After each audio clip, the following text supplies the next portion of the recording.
You have queued up the Roulette Tapes, a program of adventurous music and conversation recorded at the New York City Concert Hall, Roulette.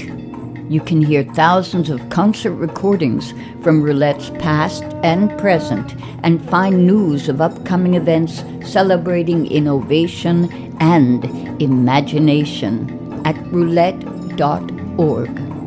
Aren't you curious?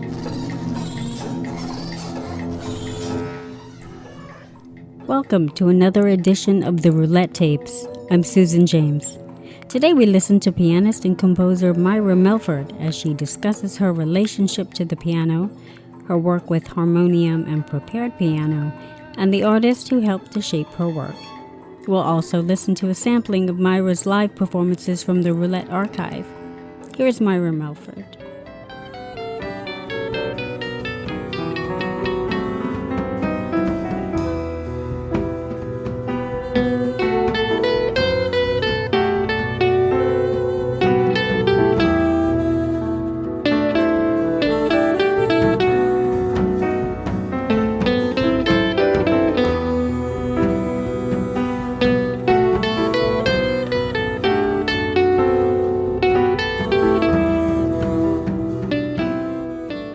Music that's at the intersection of several different genres and styles, from jazz, more progressive jazz, blues, experimental, new music, and various world music traditions that I've studied. And any given piece might reference two or three of those different styles that I guess I've synthesized over the years into, kind of my own way of making music.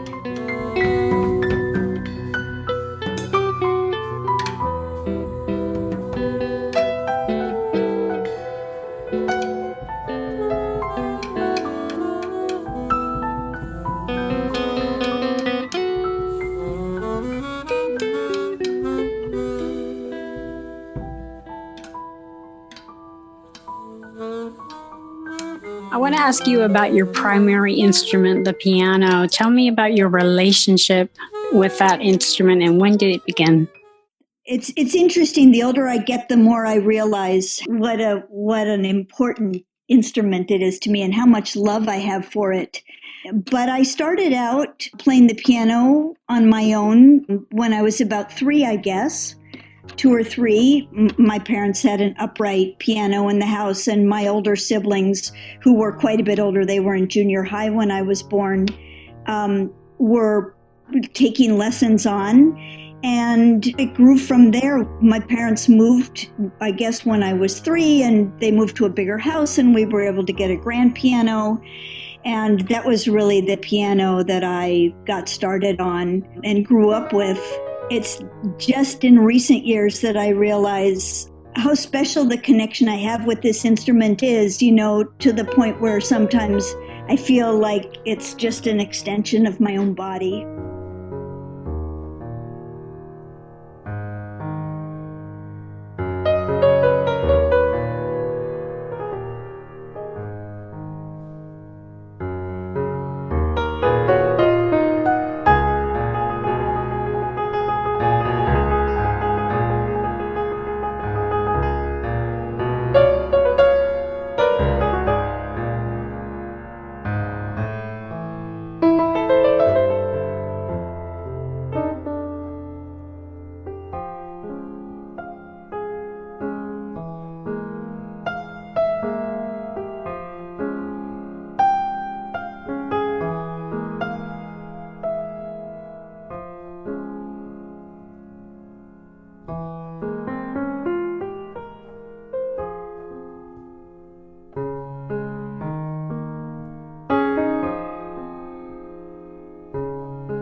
You also have a couple of other things that you do on stage. Tell us about your work with prepared piano. I'm still doing that. I've been doing that for quite a while, and I probably started doing that. I imagine I even played somewhat prepared piano, or at least inside the piano, on my very first concert at Roulette with Marion Brandis. So I started exploring that when I was playing in a duo with her very early on in New York. I think we started playing together in 84, 85, something like that. In the beginning, I tried very hard to integrate it into a performance situation where I might also play the keyboard.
Then I got kind of interested in isolating it as almost like approaching it like a different instrument when I joined the faculty at UC Berkeley in 2004 and started developing a vocabulary of sounds, some of which are very discreet and very quiet on the inside of the piano, that I developed various ways of amplifying so that I could play them in different contexts or play them with instruments that were either electronic or amplified in some way. And have done a lot of work with then sampling those sounds and using them as the basis for other composed work. Now I'm back to doing a little bit of what I started with, which is like when I play, for instance, in a trio with Nicole Mitchell and Joelle Leandra, or in a trio with Mia Masaoka and Zena Parkins, I go back and forth from the inside to the keyboard, and I don't worry about trying to get everybody to hear these very quiet sounds. I kind of save those for special situations. So I've kind of come full circle with the inside of the piano. I developed a bunch of different techniques with these very strong rare earth magnets, and I just get them in little discs. I don't remember the exact dimension, but smaller than a dime in diameter and very strong. And I make little stacks of them and put them on different nodes of the harmonics on the piano. And then I very carefully get them vibrating. And it's like a really beautiful, amazing sound. You have to be very careful because anything metallic attract the magnet so it could fall over or make unintentional sounds. But I've done a lot of interesting work with those and then amplifying those with humbuckers and things like that. And then the other thing that I love a lot, which I actually got from Mark Dresser, really Denman Maroney via Mark Dresser, which is this beautiful copper bar that bows really awesome harmonics on the inside of the piano. Also the harmonium, that's an instrument that I thought I knew what it was, but I had to actually Google it. Tell us about the work with the harmonium. Well, the harmonium started, I think, in the mid-90s. Well, first of all, just for people who don't know what it is, it's a small pump organ. And the style that I play is the South Asian or Indian style, which means that instead of having foot pumps to pump the air, the bellows are on the side of this small box, and you pump with one hand and play the keyboard with the other. And I got introduced to this through a couple different ways at the same time. I had just started practicing yoga and meditation and, got into the whole chanting thing with harmoniums and started to play it. Then I got into studying Hindustani classical music from North India. And at the same time, an important mentor of mine, Henry Threadgill, had a band at the time called Make a Move with Tony Cedrus, who doubled accordion and harmonium. And I had been thinking about adding another keyboard and with a very different kind of sound to my setup, but wasn't really attracted to synthesizers or electronic keyboards. So I thought this might be a great second keyboard for me, and eventually went off to India on a Fulbright for a year and studied with several harmonium masters, one in particular in Calcutta, who was one of the few people in India to play the harmonium as a solo instrument and not just as an accompaniment to singers and chanters. So that kind of got me going, with the harmonium. And I still play it. It's not easy to travel with, so I don't take it on the road very much. Most of the music I've written for it, I now play on the melodica, which is kind of cheating unless I'm, playing a concert at home. But it's still a sound I like a lot and am continuing to work with.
Next, I asked Myra about the musicians and composers who have guided her in her development as an artist. Well, I don't think I could limit it to just one person. There were several people who I think of as my mentors when I moved to New York. I primarily moved to New York so that I could study with various people that I had met as a college student in Olympia, Washington, when they came through town to perform. And that includes Leroy Jenkins, violinist and composer. He was probably the first person who taught me about everything. I met him when he played in Olympia, as I said, and then when I first moved to New York in 1984, he was doing a series of workshops for younger musicians out of a loft space on Broadway downtown. So, I studied with him then, but we became very good friends, and he started hiring me quite early on in my career to do recordings and, work on music for plays and stuff. And then he hired me to teach his daughter piano. And eventually I went on to perform with him in an ensemble with Joseph Jarman. It was called Equal Interest. And I played with him right up until the end of his life in 2007. So, that's the longest standing and probably deepest friendship and mentorship that I've had with someone. I remember an early thing he said to me in New York was, I think I was just starting to play with Marion, so it still had to have been in the mid-'80s. And I remember him saying, Myra, don't even think about leaving New York until you've been here at least 10 years. And I hadn't really been thinking about leaving New York, but I thought that was interesting that he was like encouraging me to hang in there through whatever kind of meat grinder, tough times New York might present. But he was just always full of great stories, great sense of humor, and just a wonderful man. So I miss him so much.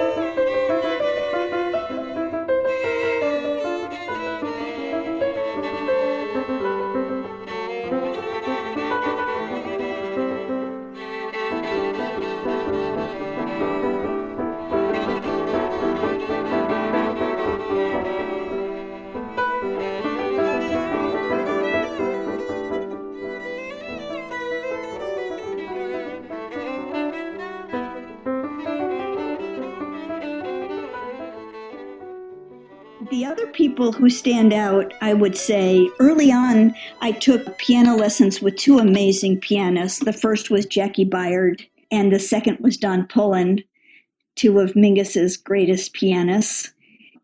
Both of them were just incredibly encouraging. I studied with Jackie early, like in the mid-'80s, and then with Don in the late '80s. I think with both of them, these were pianists who had the ability to play totally in the pocket and great, just play, more straight ahead jazz with just a great feel. And at the same time had developed their own way of, going outside of the conventions of jazz. In both of them, I felt like I had met kindred spirits who were doing what it was that I kind of envisioned for myself, which was to find my own way of playing the piano that incorporated the styles and the musics that were inspiring to me. And I think the greatest thing I got from both of them was just the encouragement to keep going at a time when I was, young and not quite sure about what I was doing. And then Henry Threadgill is probably the fourth and most important.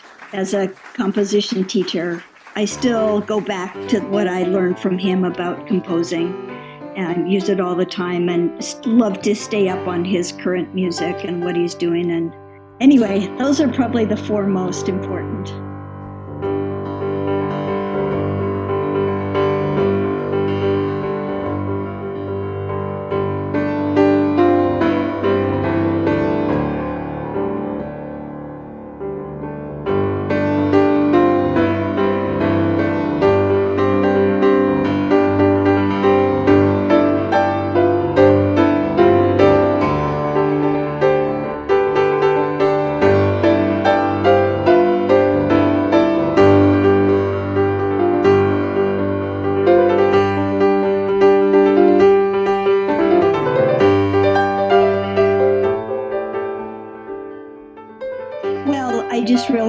As I said, those four were the most important. There was one more, and this was someone whose ensemble I got to be in for 10 or 11 years, and that was Butch Morris. Not only did I learn a tremendous amount from him, but also there was this great balance of rigor and freedom in working with Butch. Just such an incredible and deep musicality that I loved playing with him. I started out when he was still doing a lot more compositions, but was with him through that transition to the conductions. And then the other thing I would say is that, getting to perform Henry's music was very important, because he was so influential as a composition teacher for me. There is a line in your biography on your website that I loved. It was about blurring the lines between composition and improvisation. Tell me about that. I don't know where that idea came from, but it's certainly something I've been really interested in doing, at least since the late 80s. But I think it was just in the air in those days, I think to a large extent that's what Butch was doing, and Henry and various other people, various other members of the AACM and so on. So, yeah, I think my particular approach was also really influenced by the philosophy and practices of Frank Lloyd Wright, whose philosophy was, that the house or the building grew naturally out of the site. So you didn't get this sense that it was just this box imposed there, but that it actually grew out of the environment, certainly was his ideal. And he wanted to have the inside, what was outside the house and inside, very fluid. So he might pave an inside room with the same stones that he had on a patio with big glass doors. So you had this sense that the interior was merging with the exterior. And it was ideas like that that really, really inspired me to try to make music like that, where you couldn't tell where the structure or the pre-composed material began or ended and where the improvisational part of the composition took over.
Going back to that very first concert with Marian Brandes in 1985, Roulette was one of the first places that gave me a platform to share my music in New York.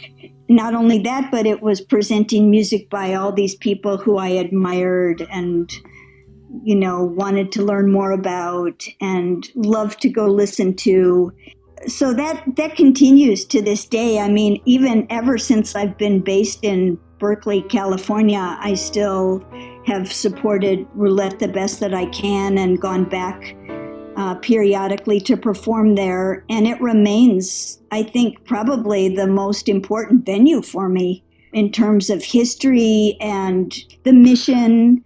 And I just have so much admiration for Jim Staley and everybody who works there, David Weinstein, and, everyone who's contributed to the longevity of this place. But I think some of my favorite concerts include a solo concert that I did. I had only been in Berkeley for about a year or a year and a half. It meant so much to me that Jim reached out to me and invited me to come back and play a solo concert at Roulette after I had moved to California. And I just remember that being a lot of fun. It just felt like a real homecoming for me. Another really important and special event that springs to mind is I was invited to work on an opera that Leroy Jenkins had been working on when he died with Mary Griffin, the librettist. I was invited to workshop all of that material and perform it at Roulette. It meant so much to me to be involved in continuing Leroy's legacy. That was probably like in 2012, I'm thinking. And then getting to present Snowy Egret at Roulette as I was developing the music for this big multimedia piece that we eventually premiered in San Francisco. It's called Language of Dreams. And Jim provided the space for me to do several days of workshop and rehearsal. But I'm sure there are many more that I'm forgetting.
The Roulette Tapes is a production of Roulette Intermedium. This project is supported in part by an award from the National Endowment for the Arts. Our executive producer is David Weinstein. I'm Susan James. Thanks for listening.